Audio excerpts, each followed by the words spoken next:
The world's industries are accelerating digitalization with over $3.4 trillion being invested in the next 3 years.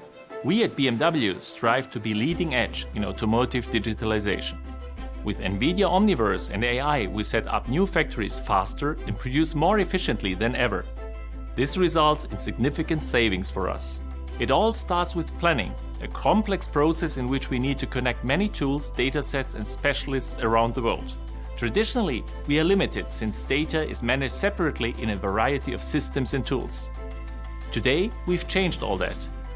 We are developing custom Omniverse applications to connect our existing tools, know-how and teams, all in a unified view.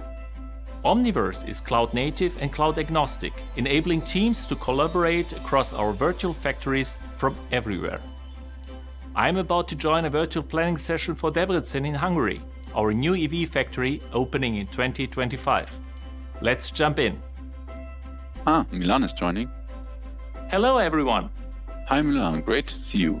We're in the middle of an optimization loop for the body shop. Would you like to see? Thanks, I'm highly interested.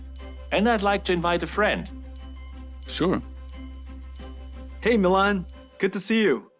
Jensen, welcome to our virtual planning session. It's great to be here. What are we looking at? This is our global planning team who are working on a robot cell in Debrecen's digital twin. Matthias, tell us what's happening. So we've just learned the production concept requires some changes. We are now reconfiguring the layout to add a new robot into the cell. Okay, but if we add a new robot on the logistics side, we'll need to move our storage container. All right, let's get this new robot in. That's perfect. But let's double check. Can we run the cell? Excellent. Milan, this is just incredible. Virtual factory integration is essential for every industry. I'm so proud to see what our teams did together. Congratulations. We are working globally to optimize locally. After planning, operations is king. And we've already started. To celebrate the launch of our virtual plant, I'd like to invite you to open the first digital factory with me. I'd be honored. Let's do it.